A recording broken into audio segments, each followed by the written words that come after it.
takut, bukan. Jangan dikira tidak ada drama-drama yang mencemaskan ya. Ketika baru masuk isolasi, saya seperti harus menjemput ajal. Coba bayangkan. Sudah muncul ya istri saya menangis.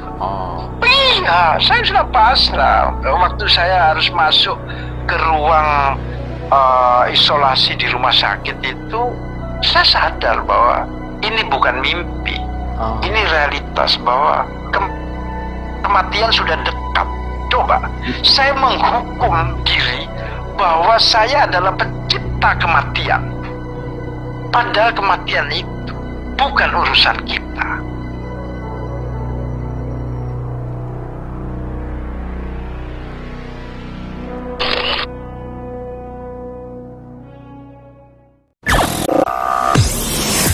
Ray Presto.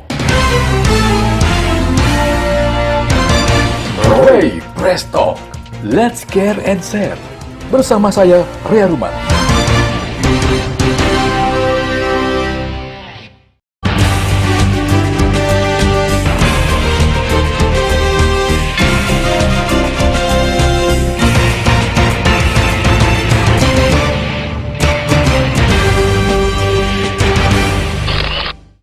Ya, itu kemudian gimana setelah kedua putra dan putrinya Bang Cukup itu positif, terus bisa kumpul atau bagaimana ini setelah itu?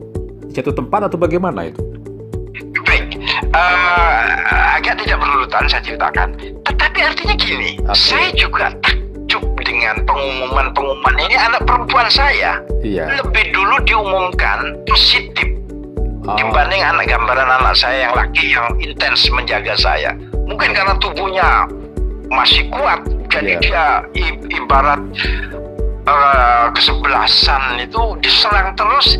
Ya memang kalau diserang terus akhirnya menyerah juga, tetapi artinya lebih bertahan. Anak saya yang perempuan menjalani isolasi menyusul saya. Jadi kami berdua dulu menjalani isolasi, saya dan anak gadis saya. Nah, setelah menjalani isolasi ini, saya masih berkomunikasi dengan rumah, dengan keluarga. Baru kemudian saya mendengar anak saya yang laki juga positif karena hasilnya dan harus diisolasi. Saya seperti Mas Roy. Posisi saya itu kan sebetulnya sedang menjalani isolasi mandiri. Jadi sudah tidak lagi di rumah sakit. Saya dan anak gadis saya sudah tidak menjalani di rumah sakit karena secara jujur saya katakan memang berada di dalam rumah sakit dan kita diizinkan untuk keluar dari rumah sakit seperti di wisma yang dimiliki oleh pemerintah untuk jadi tempat isolasi atau di mana di hotel atau di itu lebih terasa pada sisi kejiwaan. Tapi tidak hanya soal itu. Tidak hanya itu.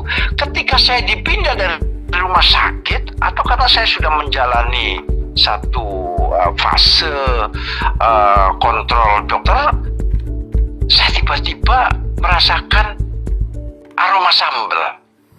Nah, itu.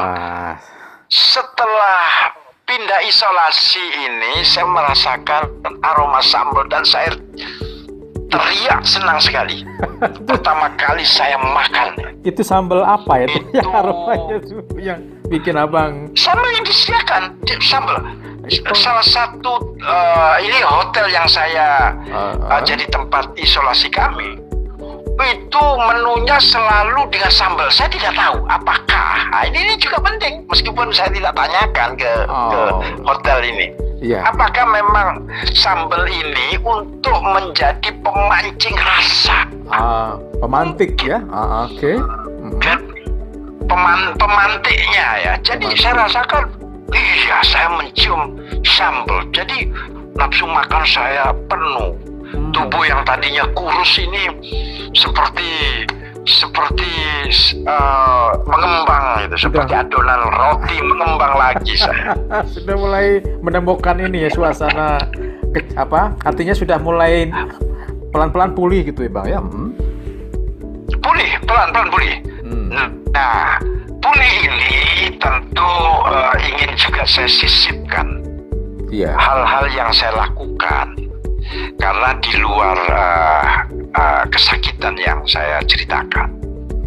Saya mengalami satu sensasi-sensasi di dalam hubungan dengan pikiran saya, Mas Ray. Sejak diisolasi itu, saya memang harus melakukan sesuatu karena saya terkurung sendirian. Saya harus berada dalam keadaan yang tidak mengenakan dari sebelumnya. Terenakkan itu yang tadi saya katakan, nikmat atas ketidaknikmatan ini. Saya mulai mencari nikmat-nikmat dalam kesendirian ini. Bahwa kita memang akhirnya harus sendiri. Ini yang kemudian saya melakukan percakapan pada diri sendiri. Bukankah kita akhirnya memang harus sendiri dan tidak ada teman kecuali Tuhan yang kita sembah. Di situ, Mas Ray. Saya mulai menulis. Bahwa saya tidak sendiri. Artinya ini yang saya tulis. Ya, selama Abang menjalani karantina mandiri itu ya, melakukan semacam kontemplasi begitu ya. Refleksi. Saya bercakap-cakap dengan banyak kawan, ada respon, ada saran malahan. Jangan hanya menulis, buat video. Nah, ini kan kemudian saya lupa bahwa saya sakit. Yang ada adalah kebersemangatan yang tumbuh. Jadi sebetulnya kita ini kan dalam kesakitan yang kita rasakan, kita sebetulnya menjadi tidak cepat sembuh karena kita berpikir kesakitan itu. Tapi kalau kita mutasikan dari rasa sakit menjadi rasa mengerti bahwa tubuh ini memang harus mengalami sakit, tetapi sakit ini juga harus dimaknai sebagai cara Tuhan memberi kesempatan merasakan penderitaan. Ini yang kemudian menjadi tulisan. Ya. Nah, itu gimana membangun? Jadi saya menulis nikmatnya merasakan pernah. Ya. Begitu banyak orang tidak merasakan. Mas Ray tidak merasakan dan memang saya harapkan jangan merasakan. Tetapi ada saya yang merasakan. Saya harus menulis tentang nikmatnya pernah. Karena dengan pernah saya menjadi tahu. Jadi mengelola pikiran menjadi positif dan tidak menyalahkan kesakitan sebagai alasan bahwa hidup kita buruk. Hidup ini menjadi buruk dan tidak menyenangkan karena kita sakit. Kita mulai mengeluh. Tidak. Saya ubah. Saya bercakap-cakap dengan pikiran saya bahwa nikmatnya merasakan pernah. Jadi sebetulnya modal yang diberikan Tuhan itu kepada kita adalah pikiran, Mas Ray. Nah, bila pikiran ini tidak kita optimalkan sejak kita sehat atau juga saat kita sakit, sayang sekali karena pikiran bisa menyembuhkan tubuh yang sakit. Karena pikiran juga bisa membuat tubuh yang sehat lebih produktif. Jadi sesungguhnya pikiran ini tidak banyak kita pakai kecuali kita menghadapi persoalan. Sering sekali kita abaikan pikiran ini, tidak kita hidupkan dalam sebuah tradisi bahwa Anda tidak perlu merasa bahwa ketika Anda sakit, Anda tidak bisa menjadi pengobat bagi diri Anda sendiri. Maka lakukan self-healing terapi. Self-healing terapi, ya. Healing. Okay. Karena saya mendapatkan itu karena kemudian saya merasakan kegembiraan. Saya tidak lagi sedih dan takut. Yang semula saya takut. Saya takut, bukan, jangan dikira tidak ada drama-drama yang mencemaskan ya. Ketika baru masuk isolasi, saya seperti harus menjemput ajal. Coba bayangkan. Sudah muncul ya pikiran. Istri saya menangis. Iya, saya sudah pasrah. Waktu saya harus masuk ke ruang isolasi di rumah sakit itu, saya sadar bahwa ini bukan mimpi. Ini realitas bahwa kematian sudah dekat. Coba, saya menghukum diri bahwa saya adalah pencipta kematian. Padahal kematian itu bukan urusan kita. Artinya sempat mengalami semacam frustasi begitu ya Bang? Ada, gimana orang sakit berhari-hari, kemudian dianggap positif, kemudian berita-berita di media begitu mengerikannya bahwa corona itu dekat dengan kematian.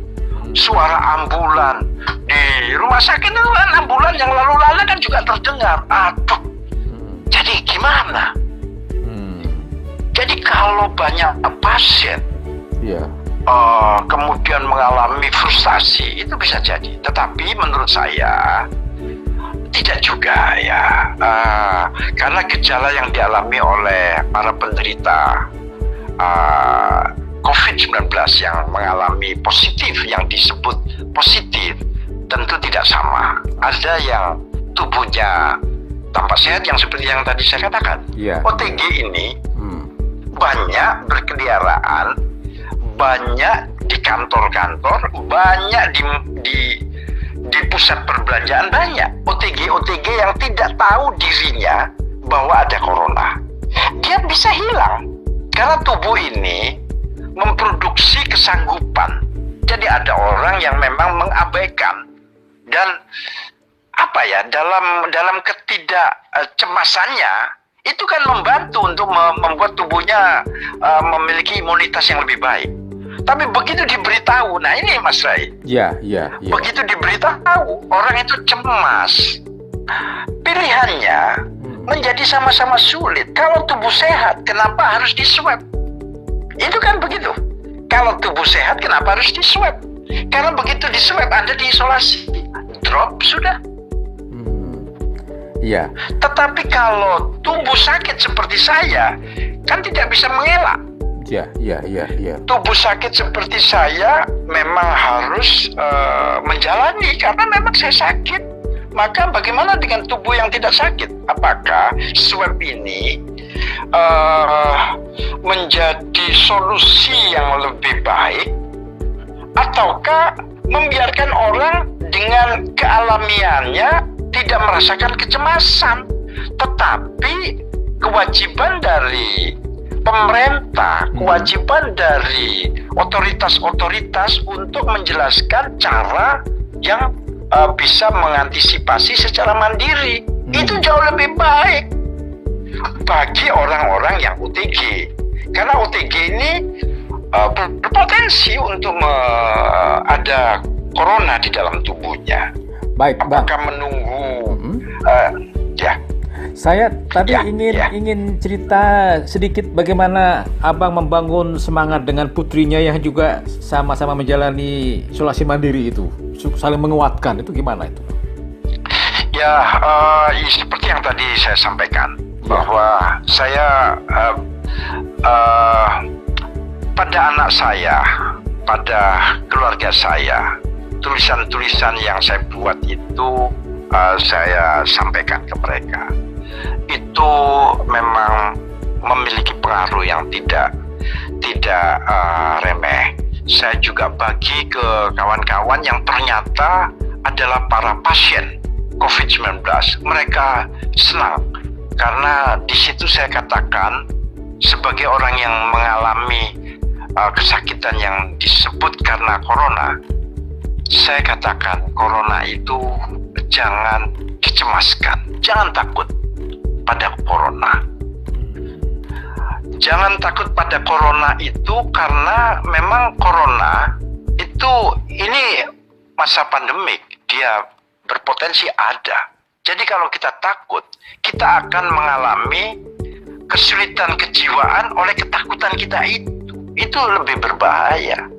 Tetapi kalau corona ini sebetulnya dihadapi dengan rileks, dengan bukan berarti